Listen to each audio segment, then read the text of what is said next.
ကိုးရှိရဲ့ဖျဲသီးချံအိုဖျားသခင်အခုကအေဘီလာပဲရှိသေးရဲ့အဲလောက်ကြီးနေပူနေရဲ့နောက်ပိုင်းဘယ်လိုလုပ်မလဲမိဖို့ကြောင့်နေမှာအလုပ်လုပ်ဖို့ခဏပဲထိုင်ရသေးရဲ့အခုရွှေတွေကြနေပြီအိုဖျားသခင်ရဲ့ပူလိုက်တာအိုက်လိုက်တာအဲလောက်ပူမယ်လို့မထင်ထားခဲ့မိဘူးဒီနေ့အရန်ပူတယ်ရာသီဥတုကြီးကဘာလို့အလောက်ကြီးပူနေရလဲခင်ခင်အဲလိုမျိုးပြောနေတဲ့အချိန်မှာအင်ရှိကနွားနှကောင်ကအော်နေခဲ့ပါတယ်အိုဖျားသခင်ငါနွားလေးတွေရေတွေမြက်တွေမပေးပဲလာခဲ့တာအခုတော့ငါရဲ့နွားလေးတွေအရန်ဆောင်လောင်နေလောက်ပြီအမလီအခုသွားမှရမယ်ငါနွားလေးတွေလည်းပူနေလောက်ပြီပေါ့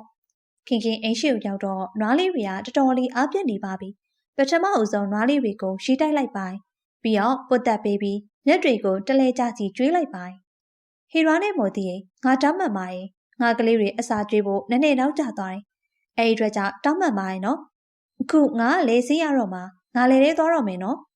အဲ့တော့နွားနှကောင်လုံးကထားလိုက်ပါနင်တို့အလုပ်အဲ့မှာမရှိရငါနဲ့လိုက်လို့မရဘူးလေနင်တို့လေးတွေအလုပ်ကပြီးသွားပြီအခုဆိုရင်ဖျဲသီးချံဖျဲသီးမျိုးစီတွေကျဲပြီးအသေးတွေရလာလိမ့်မယ်အဲ့ကြရင်နင်တို့ကိုလည်းချိုမိန်နဲ့ဖျဲသီးတွေကျွေးမယ်နော်ခင်ခင်ကဘိုက်ချလာရှိနေပြီဖြစ်တဲ့ကိုဝင်တဲ့အမျိုးသမီးတစ်ယောက်ပါသူ့မှာသားသမီး2ယောက်ရှိပါတယ်သူ့ရဲ့သမီးလေး2ယောက်နာမည်ကလှလှနဲ့မမိုးပါအမျိုးသားတော့နေမကောင်းလို့အိမ်ဟာထဲမှာလဲနေရပေါ့သူ့ရဲ့ရောက်ခမတော့အရန်ကိုအိုးနေပါပြီအဲဒီအတွက်ကြောင့်တအိမ်လုံးစားဖို့အတွက်ခင်ခင်ကချက်ပြုတ်ရပါတယ်လှလှနဲ့မမိုးကြီးအမေထမင်းဟင်းတွေချက်ပြီးသမီးလေး2ယောက်အစာစားလိုက်နော်ပြီးရင်အဖွားနဲ့အဖေကိုပါကျွေးလိုက်နော်အမေလည်းနဲ့သွားရမှာမို့လို့သွားတော့မယ်နော်ထိုအချိန်ခင်ခင်ရဲ့ရောက်ခမကအပြင်ကအပူရှင်ကိုကြည့်ပြီးစိတ်ပူစွာနဲ့သူ့ချွေးမလေးကိုပြောလိုက်ပါတယ်ချွေးမကြီးအပြင်မှာအရန်ပူတယ်အစားအစာနည်းနည်းလောက်တော့စားသွားလိုက်လေတနေ့ကုန်နေဘူးထဲမှာအလုံးလုံးနေရမှာသမီးရဲ့အစာမစားဘဲနဲ့ဘလို့လို့အလုံးလုံးမှာတော့သမီးလေးရဲ့ထိုအချိန်အိမ်ဟာပေါ်မှာလဲနေရဲ့သူ့ရဲ့အမျိုးသားပြောလိုက်ပါတယ်ဒီလောက်ကြီးပူအိုက်နေတဲ့အချိန်ငါတို့တမိသားစလုံးစားဖို့အတွက်ငါရဲ့ကိုဝင်တဲ့မိမနေဘူးတံခံပြီးလဲတဲ့သွားရတော့မယ်အခုချိန်ကအေးစီနားရတော့မယ့်အချိန်ငါမကောင်းလို့အခုလိုဖြစ်ရတာပါနှစ်တွေကြိုင်ရှင်ကျမတို့လှုပ်ကြွေးပြုစုပြီးပြီလေအခုလည်းရှင်ရပြန်သက်သာလာမှာပါစိတ်အားမငယ်ပါနဲ့ကျမတို့ခဏပဲပြင်ပန်းရမှာပြီးရင်ရှင်မဲအကောင်လောက်လှုပ်ကြွေးရမှာလေအဲလိုပြောပြီးတော့ခင်ခင်ကလဲတဲ့ကိုသွားခဲ့ပါတယ်ဖရဲသီးတွေတီးနေတဲ့လဲတဲ့ကိုရောက်တော့ခင်ခင်ကအရန်ကိုပြောသွားခဲ့ပါတယ်လဲထဲမှာဖရဲသီးတွေအများကြီးတီးနေလို့ပါငါဒီလောက်လှနေအများကြီးစူးစမ်းထားတဲ့ငါရဲ့လဲလေးမှာဖရဲသီးတွေအများကြီးတီးနေရတွေ့ရောအရန်ပြိုတာပဲဒီဘက်မှာခင်ခင်ကအရန်ကိုပြောနေပါတယ်ဒါပေမဲ့သူ့ရဲ့အနောက်မှာတော့ဖိုးတုတ်ကမနာလိုဖြစ်နေရပေါ့ငါဒီလောက်မကောင်းအောင်လို့ဖြက်စီးထားတာလားသူ့လေကအရန်ကိုဖြစ်နေရပါလားတော်တော်ကြီးဖျဲသီးတွေတီးနေရဲ့ငါရဲ့လေထဲမှာမြေရောစာကောင်းကောင်းကျွေးထားတာမှငါရဲ့လေကကောင်းကောင်းမသိဘူးခင်ခင်ကတော့တိတ်ပြောနေရဲ့ခင်ခင်ကတော့ဘာမှမသိရှာပါသူကဖျဲသီးတွေကိုပြီးဈေးထဲမှာသွားရောက်ခဲ့ပါတယ်လာကြပါတကယ်ကောင်းတဲ့အသီးကြီးတွေရောင်းပြီးမှနော်1ကီလိုမှ30ပဲနော်လာကြပါဈေးတန်နဲ့အခုလိုဖျဲသီးကြီးတွေရောင်းပြီးမှနော်အရန်ချိုတယ်ဖျဲသီးတွေနေရာဒီမှာရင်ငက်ပြေးရဲ့လေဟော်ရီယာဖျဲသီးတွေကအကြီးကြီးတွေနော်နဲတာကြီးတွေမဟုတ်ဘူးလာကြပါအခုလိုတန်လေးနဲ့ရောင်းပြီးမှာပါကုန်ရင်ပြန်တော့မယ်ကွာလာကြပါမိုင်းကြီးကျွန်တော်2ကီလိုဂရမ်လောက်ဖျဲသီးပေးပါရောက်မောင်းလေးရောက်ဒီဖျဲသီးက2ကီလိုဂရမ်ရှိ20ပဲအားရပါရစားတော့ပါအရန်တန်နေရင်ငက်ပြေးရဲ့နော်လှိပြပါအောင်တကယ်လို့အထဲမှာပုံနေဘလို့လုပ်မလဲတစိမ့်လောက်ကျွေးပါအောင်ဗျာခင်ခင်ကဖျဲသီးခွဲပြီးဝယ်သူကျွေးလိုက်ပါဝယ်သူကလည်းစားပြီးအရန်ကိုပျော်သွားခဲ့ပါအမရဲ့ဖျဲသီးကအရန်ရသားရှိအဲ့ဒါကြောင့်ကျွန်တော်5ကီလိုဂရမ်ထည့်ပေးပါနော်ကျွန်တော်တို့မိသားစုများလို့ပါဟုတ်ကဲ့ပါကျမပိုသားထည့်ပေးပါမယ်နောက်ထပ်နိုင်အနှဲငယ်လောင်နေတော့ခင်ခင်ရဲ့ဖျဲသီးတွေအားလုံးကောင်းလို့နေပါဖြစ်ခဲ့ပါတယ်ဖျဲသီးတစ်လုံးချမ်းပြီးသူ့သမီးတွေအတွက်ယူလာခဲ့ပါတယ်လှလှနဲ့မမိုးသမီးတို့ရေအမေသမီးတို့အတွက်ဖျဲသီးယူလာရဲ့နီနီရဲချိုလေးဟုတ်အမေဒီနေ့ဖျဲသီးစားရတော့မယ်ခင်ခင်လည်းအားလုံးအတွက်ဖျဲသီးကိုခွဲပြီးစိတ်လိုက်ပါအားလုံးကျွေးလိုက်ပါအားလုံးလည်းစားကြတာပေါ့စားလို့ပြီးတော့ခင်ခင်ရဲ့ရောက်ခမငိုနေပါခင်ခင်ကတွေ့ရောမေးလိုက်ပါအမေဘာလို့ငိုနေရလဲပျော်လို့ငိုတာပါကွယ်ဘလောက်ကြာပြီလဲရိုဒီအချောက်ပဲစားရတာအခုမှစားရတာအရန်ပျော်လို့ပါတအိမ်လုံးပျော်နေကြတာပေါ့ခင်ခင်လည်းအရန်ကိုပျော်နေခဲ့ပါနောက်နေ့ခင်ခင်လဲတဲ့ကိုရောက်တော့ သူ့ရဲ့ခြံကြည့်ပြီးပျော်နေခဲ့ပါ။ထိုအချိန်မှာဖိုးတုတ်ကလောဘပေးပြီးခင်ခင်ရဲ့ခြံကိုဝယ်ဖို့ပြောလိုက်ပါ။ခင်ခင်နင်ငါ့ကိုဖျဲသီးခြံရောင်းမလား။ငါနဲ့ကို1000ပေးမယ်။ကျမမရောင်းဘူး။ဒီမြေကကျမတို့ဘိုးဘွားပိုင်မြေပါ။အဲ့ဒါကြောင့်ကျမမရောင်းနိုင်ဘူး။ကျမပင်ပင်ပန်းပန်းနဲ့လှုပ်ထားရတာ။နောက်တခါလောဘလာမပေးပါနဲ့။ကျမမကြိုက်ဘူး။ကို့ဘာသာကိုစိုက်တအောင်တင်ထားပါ။ဖိုးတုတ်လည်းစိတ်ဆိုးပြီးပြန်လှည့်သွားပါ။ခင်ခင်ကသူ့ကိုဘာထင်နေရလဲ။ဖျဲသီးခြံကနည်းနည်းလေးဖြစ်တာနဲ့ဘာထင်နေရလဲ။အကုန်ပြည့်စည်အောင်လှုပ်ပလိုက်မယ်။ခင်ခင်ကနောက်နေလေသူ့ခြံနေရဖျဲသီးအကြီးကြီးတွေခိုးပြီးရောင်းဖို့အတွက်ပြင်ဆင်လိုက်ပါ။ပြီးတော့ဈေးထဲမှာသွားရောင်းခဲ့ပါ။နောက်ဆုံးကျန်တဲ့ဖျဲသီးကိုအိမ်အတွက်ယူလာတာပေါ့။ပြီးတော့အမေရှော့ယူပါအကိုယူပါရှော့စားကြည့်ပါအမေသမီးတို့အတွက်ရောအမေသမီးတို့လည်းပါတာပေါ့ရှော့သမီးတို့အတွက်ကျန်တဲ့ဖျဲသီးတွေဟီရွာနဲ့မိုတီကိုကျွေးပြီးလာခဲ့မယ်နွားနှကောင်လည်းဖျဲသီးစားပြီးပျော်နေခဲ့ပါပြီးတော့အမိုးကိုလှုပ်လိုက်ပါခင်ခင်လည်းအထဲကိုဝင်လာခဲ့ပါဖျဲသီးကစားလို့ကောင်းတယ်ဒါပေမဲ့အရန်ပူလို့အိမ်မှာနေရတာအဆင်မပြေပါဘူးရာသီဥတုကအရန်ပူတယ်သမီးရဲ့မမေဈေးလည်းရကောက်နေပြီသမီးတို့ပန်ကာဝယ်ပေးပါလားအမြန်ဆုံးဝယ်ပြီးမှာပေါ့အခုဖျဲသီးချံအသီးကောင်းတွေထွက်နေပြီဒါကြောင့်မဲဖျဲသီးရောင်းပြီးအိမ်လဲပြင်ရမယ်ဒါပေမဲ့အဲ့ဒီညမှာပဲဖိုးတုတ်ကဖျဲသီးချံအသီးတွေအားလုံးကိုဖျက်ဆီးလိုက်ပါပြီးတော့တစ်ချံလုံးကိုဖျက်ဆီးပစ်လိုက်ပါအကုန်ဖျက်ဆီးပစ်လိုက်ပြီအခုရောင်းလေနောက်နေ့ခင်ခင်ကဖျဲသီးခုဖို့လာတဲ့အချိန်သူ့ချံပျက်စီးနေအောင်ကြည့်ပြီးငိုလိုက်ပါအိုးဖျားတခင်ဘလို့ဖြစ်ရလဲငါပင်ပင်ပန်းပန်းစိုက်ထားရအခုတော့ဘာတွေဖြစ်ကုန်တာလဲသူတို့တမိသားစုလုံးလဲဒုက္ခတွေရောက်သွားပါတော့တယ်ခင်ခင်ကသူ့နွားတွေနဲ့ဖက်ပြီးငိုနေရပေါ့ငါမှဖျဲသီးချံမရှိတော့ဘူးအကုန်လုံးကုန်သွားပြီငါနင်တို့ကြွေးစရာလည်းမရှိတော့ဘူးထွက်သွားလိုက်ကြပါတော့ခင်ခင်ကနွားတွေကိုကျိုးဖြုတ်ပေးလိုက်ပါပြီးတော့အပြင်ကိုထုတ်ပေးလိုက်ပါထို့ချိန်နွားနှကောင်ကလည်းစကားပြောလိုက်ကြပါမိုးတီငါတို့အမှန်တရားတစ်ခုကိုပြောပြရတော့မယ်ခင်ခင်ကစိတ်ထားကောင်းတယ်ဟီရာဟုတ်တယ်ငါတို့ပြောပြလိုက်မယ်ထိုအချိန်နွားနှကောင်လုံးကရွှေအဖြစ်ပြောင်းသွားပြီးပါဇက်ထဲကနေမျိုးစေ့လေးတွေထုတ်လိုက်ပါတော့ရောပါခင်ခင်ဒီမျိုးစေ့တွေကိုယူပြီးလယ်ထဲမှာစိုက်လိုက်ပါဒါကဘလို့တကူလဲငါနွားတွေကဘာကြီးလဲသူတို့ကစကားပြောနိုင်တယ်ငါတို့ကစကားပြောနိုင်တယ်ခင်ခင်ဘာလို့လဲဆိုတော့ငါတို့ကတကူရှိတယ်ပြီးတော့ဒါတွေကတကူရှိရဲ့မျိုးစေ့တွေဒီမျိုးစေ့တွေယူပြီးလယ်ထဲမှာစိုက်လိုက်ပါနေစိတ်ကြီးရမယ့်အချိန်ကြီးကုန်သွားပါပြီအခုငါတို့သွားရမယ့်အချိန်ရောက်ပြီငါတို့သွားပါပြီနွားနှကောင်လည်းခဏအတွင်းပြတ်ကွယ်သွားခဲ့ပါခင်ခင်လည်းလယ်ထဲမှာမျိုးစေ့တွေစိုက်လိုက်ပါနောက်နေ့မနက်မိုးလင်းတော့ခင်ခင်ကသူ့ရဲ့သမီးနှစ်ယောက်နဲ့လယ်ထဲကိုသွားခဲ့ပါအမလီဖျဲသီးတွေကအကြီးကြီးတွေကြီးပဲပြီးတော့ဒီဖျဲသီးတွေကစိမ့်နေရဲ့အကြီးကြီးပဲအားရစရာဒါပေမဲ့ဖျဲသီးတွေသိလို့ရှိရင်လားတွေအများကြီးစောင့်ရတာအခုကြမှာဘာဖြစ်လို့တညတွေနဲ့အကြီးကြီးတွေဖြစ်နေရလဲငါ့ထင်တော့ဒါကတကိုးရှိရဲ့ဖျဲသီးချမ်းမင်းနေမယ်ထိုချိန်ဖျဲသီးတွေကစကားပြောလာပါနင်ပြောရမှန်တယ်ငါတို့ကတကိုးရှိရဲ့ဖျဲသီးချံဖျဲသီးတွေပဲငါတို့အမြဲဆုံးခုပါ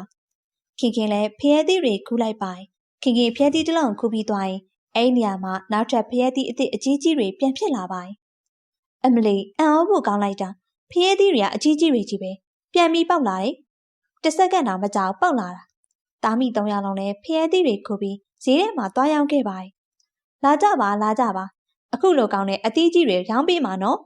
1ကီလိုမှ30ပဲနော်လာကြပါလာကြပါဈေးတန်တန်နဲ့အခုလိုဖျဲသီးကြီးတွေရောင်းပေးနေရအရန်ချိုတဲ့ဖျဲသီးတွေလူရာဒီမှာရင်ငက်ပြေရလေဟော်ဒီယာအသီးကြီးတွေကအကြီးကြီးတွေနော်နဲတာကြီးတွေမဟုတ်ဘူးလာကြပါလာကြပါအခုလိုမျိုးတန်တန်လေးနဲ့ရောင်းပေးမှာကုန်ရင်ပြန်တော့မယ်နော်လာကြပါ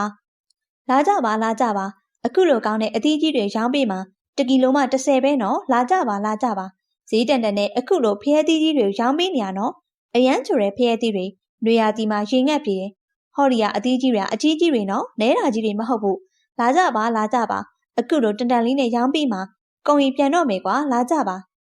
နင်တို့သားမိတွေရောင်းတဲ့ဖျဲသီးတွေကအရန်ရတာရှိရဲ့ပုံပဲငါ့ကို2ကီလိုပေးပါငါ့ကိုလည်း2ကီလိုပေးပါတကိုးရှိရဲ့ဖျဲသီးတွေလူတယောက်ဝယ်စားကြပါအဲ့လိုနဲ့ဖျဲသီးတွေအကောင်လုံးရှောင်းထွက်သွားခဲ့ပါကဲလားအခုအဲကိုပြန်ကြရအောင်အကောင်လုံးဖျဲသီးတွေကုန်ပြီဒီမှာတစ်လုံးကြံနေရလေအဲ့ဒါအိမ်ရောက်ရင်ကလေးတွေကျွေးမလို့ပါဟုတ်တယ်မမလည်းသမီးတို့လည်းမြည်ကျင်တာပေါ့ဖျဲသီးကိုယူသွားပြီးအိမ်ကိုသွားခဲ့ပါအိမ်ရောက်တော့အရန်ပူတဲ့အတွက်ကြောင့်ရောက်ခမကစိတ်ညစ်နေခဲ့ပါ ဒီနေ့ရမ်းပူတယ်တချို့တထေးကတော့နှစ်ထပ်တိုက်သုံးထပ်တိုက်တွေနဲ့အဆင်ပြေနေတာငါတို့မှလည်းအိမ်ကောင်းကောင်းတစ်လုံးလောက်ရှိရင်အဆင်ပြေမယ်အဲ့လိုဆိုရင်တိတ်ပြီးတော့မပူတော့ဘူးထိုအချိန်ဖျဲသီးတွေကနေအယောင်တွေထွက်လာခဲ့ပါပြီးတော့တိမ်လုံးမှာအိမ်ကောင်းတစ်လုံးဖြစ်ပြောင်းသွားခဲ့ပါနေရံတွေကတော့ဖျဲသီးပုံစံတွေနဲ့ပေါ့အိုဖျားသခင်ဒါဘလို့ဖြစ်ရလဲချွေးမကြီးဘလို့ပြောင်းလိုက်ကြလဲငါ့ကိုပြောပြကြပါအောင်ထိုအချိန်ဖျဲသီးကနေမျက်လုံးတွေပါးစပ်တွေထွက်လာခဲ့ပါအဲ့ဒီချိန်မှာပြောလိုက်ပါငါ့ကိုမကြောက်ပါနဲ့ငါကတကိုးရှိရဲ့ဖျဲသီးတစ်လုံးမှာရွှေမကြီးဒီလိုဖျဲသီးဘယ်ကနေရလာလဲလန့်လိုက်တာဒါကသမီးတို့ခြံနေရပဲလေဖွားဖွားရဲ့အားလုံးကအဖွားကြီးကိုခြံအကြောင်းရှင်းပြလိုက်ပါဟုတ်လားတကိုးရှိရဲ့ဖျဲသီးခြံဟုတ်တယ်မေထိုချိန်အေးကမျက်လုံးထဲမှာမျက်ရည်တွေနဲ့ငိုပြီးတော့စကားပြောခဲ့ပါအခုလိုပြောကြကောင်းတဲ့တဲ့ရင်အခုမှပေးရလားသမီးရဲ့အမေတခုခုမကြွေးတော့ဘူးလားခင်ခင်လည်းဖျဲသီးစိတ်ပြီးကြွေးလိုက်ပါအဲ့လိုနဲ့သူတို့တွေဖျဲသီးကိုနေတိုင်းရောင်းလာခဲ့ပါဖျဲသီးခြံနေရဖျဲသီးတွေလည်းအမြဲတမ်းမပြတ်ရှိနေရပေါ့သူတို့တွေအားလုံးအစီပြေသွားခဲ့ပါဖျဲသီးတွေတည့်ရရသည်ကုံသွားအောင်ဖျဲသီးတွေကတီးနေတော့မှပဲနောက်ကနေကင်းနေပူကြီးထဲမှာရွာရရဲ့အိမ်ကနေလိုက်ပြီးအင်းကြီးအပေတွေစူဆောင်ပြီးတော့သူ့အိမ်ကိုသူယူလာခဲ့ပါသူမအိမ်ရောက်တဲ့အခါသူ့ယောက်ျားကတော့ဂရင်ပေါ်မှာနှစ်ချိုက်စွာအိပ်ပျော်နေအောင်မှာဒါကြောင့်လှလှကဒေါသထွက်ပြီးအဝိထုတ်ကြီးကိုကျမ်းပြေပေါ်ဝုန်းကနေပစ်ချလိုက်ပါအမလီကြည့်ပါအောင်မစ္စတာဒိုဘီယိုဒီချိန်ထိအိပ်ရာပေါ်မှာဖျဲကားပြီးအိတ်တော့ဟေ့အပြင်းကြီးရဲ့ကိုဒိုဘီအပင်မန်းခံပြီးနိုးတော်မူပါအောင်ဒါပေမဲ့သုံးနေအောင်အိပ်ပျော်နေတဲ့မမကတော့လှလှရဲ့စကားမကြားလိုက်နိုင်ပါဘူးသူကဟိုဘက်လှည့်ပြီးဟောင်းရင်းနဲ့သာဆက်ပြီးအိပ်ပျော်နေပါဒါနဲ့ပဲလှလှကဒေါသပိုးထွက်သွားခဲ့ပြီးပရင်းပေါက်ကလှိုက်ကဆွဲဖက်လိုက်ပါဒါကြောင့်မောင်ပါရဲ့မျက်နှာတက်တဲ့ပေါ်နေတိုးလာပြီးအပြင်းပြောဆွဲနိုးလာခဲ့ပါဟာမိုးလင်းပြီလားလှလှရဲ့မိုးမလင်းသေးပါဘူးအရှင်မင်းကြီးအခုကညတကောင်ကျော်အချိန်မှာနေ့လယ်12နာရီထိုးနေပြီဟာမနက်စာစားပြီးပြန်အိတ်သွားဘလောက်တောင်အပြင်းကြီးနေရလဲအလုပ်လေးပါလေလောက်ရှာရှိရဲဆိုတာကိုသတိရသေးရဲ့လား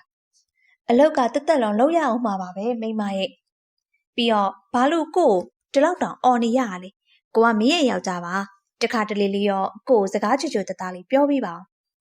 ရှင်ကယောက်ျားတယောက်နဲ့မတူအပြင်းကြီးရဲ့တရိတ်ဆန်ကြီးနဲ့ပဲတူတယ်အခုချက်ချင်းထတော့ပြီးရင်ကျမအလုပ်ကူလုပ်ပြီးရင်ဝစ်တွေအကောင်သွားရှော်မောင်ပါကအဝိပုံကြီးကိုမြင်ပြီးပို့ပြီးပြင်းလာပါပြီးတော့ပြင်းတိပြင်းရွယ်လေးတန်းနဲ့သူ့မိန်းမကိုပြောလိုက်ပါအဝိတရားအယမ်းမြပါလားမိန်းမဒါရီအားလုံးဒီနေ့ပြီးဖို့အရေးကြီးလို့လားဒီနေ့မဟုတ်တော့နောက်ဘဝမှာလှုပ်ချင်လို့လားအချိန်မှန်မှန်အဝိလျှော်ပြီးလိုက်ပို့ပြီးမှပတ်စံရမှာလीဟာသွားဒါရီမြန်မြန်ယူသွားတော့မဟုတ်ရင်ရှင်အပြင်းကျော်ဆွဲနေရပြီးတော့မှမဟုတ်ဘူ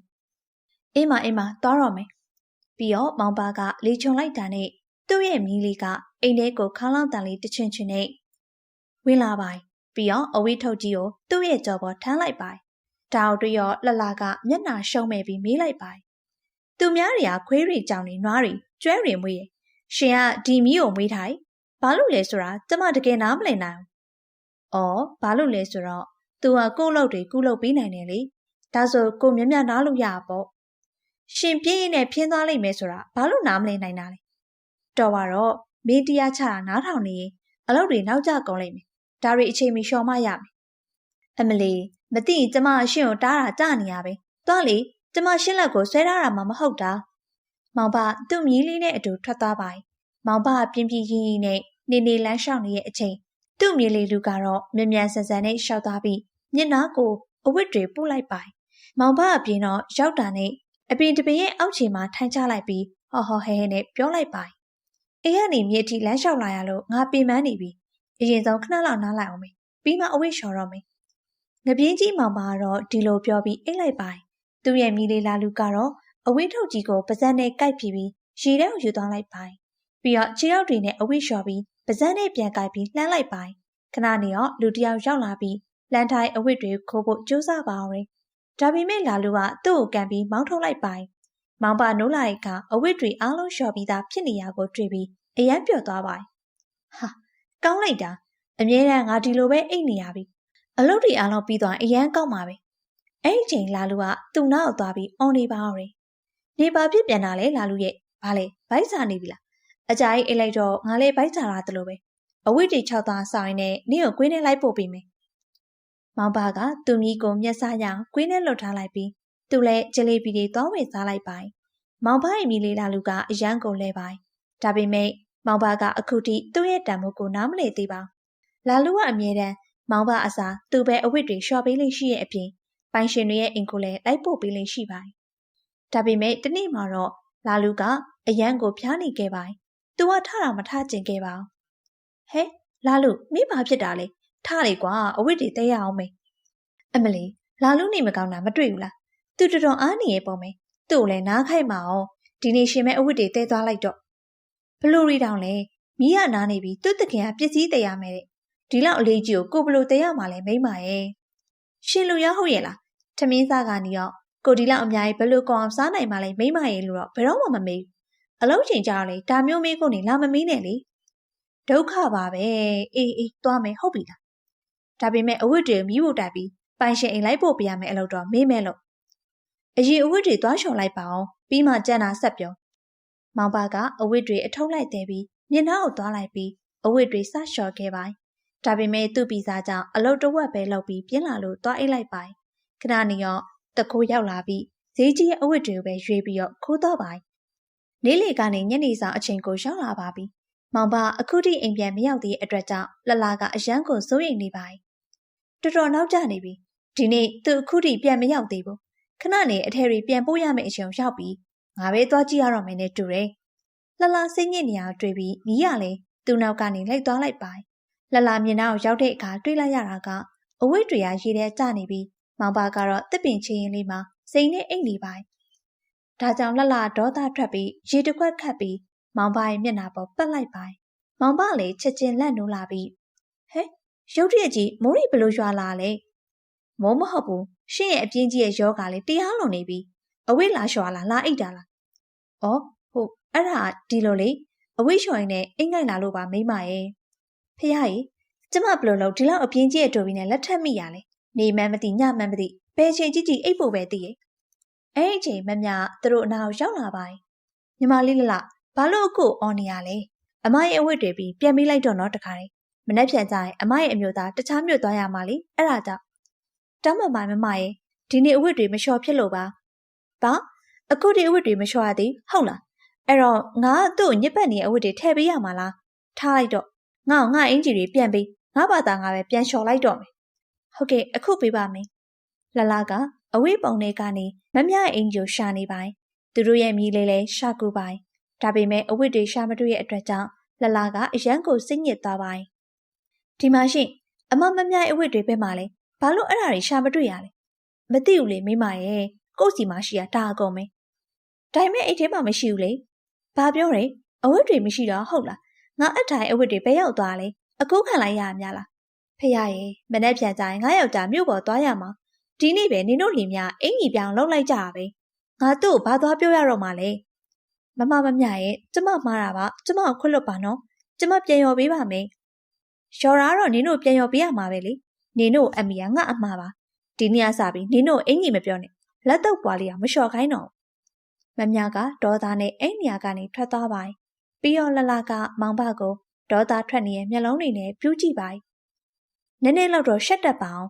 ဒီနေ့မှရှိရင်ကြီးကရှင်နဲ့မလိုက်လာနဲ့ပဲအဝတ်တောင်ပြီးအောင်မလျှော်နိုင်တော့မလျှော်နိုင်တဲ့အပြင်အကိုးမှခံလိုက်ရသည်ဒီမီးလေးကရှင်းတဲ့ပိုဇဲရှိအေးဆိုတာကျမနားလေလိုက်ပါပြီလာလူရိအိမ်ပြန်ရအောင်လာလူကအဝေးထုတ်ကိုမှပြီးအရှိကနေရှောက်သွားနေလိုက်ပါပြီးတော့မောင်ဘကလာလူကိုပုတ်ပြီးပြောလိုက်ပါဒီလာလူကတကယ်ညံ့ရမ်းကောင်းတာပဲနောက်ဆုံးငါပို့ပြီးတတိထားရတော့မဟုတ်ရင်လှပွားစီပြောပြီးငါနားကြည့်ခွင့်အောင်လှုပ်လိုက်လိမ့်မယ်ဒီပြဿနာဖြစ်ပြီးရဲ့နောက်မှာရွာရဲလူအနေငယ်သားမောင်မအဝတ်တွေအပ်ပါရယ်သူတို့အိမ်မှာငွေကြီးရဲ့အခက်ခဲလည်းရှိလာပါအခြားတစ်ဖက်မှာတော့အဲ့ရွာတတိတယောက်ရဲ့သမီးရဲ့မင်္ဂလာဆောင်ရက်လည်းနီးလာခဲ့ပါသူတို့အိမ်မှာဧည့်သည်တွေများလို့အလုံးလျှော့ပြီးညစ်ပေရဲ့အဝတ်တွေပုံသွားပါပြီးတော့တတိကရွာစိတ်ညစ်ပြီးတတိကိုပြောလိုက်ပါဒီမှာရှိအိမ်မှာလည်းလျှော်ရမယ့်အဝတ်တွေပုံနေပြီးဒါရီလျှော်ဖို့ဒိုဘီတယောက်လောက်ခေါ်လိုက်ကြရအောင်အခုတော့ပတ်စံတွေကုန်နေနဲလို့လားဒိုဘီခေါ်ရင်ပို့ကုန်မှာပေါ့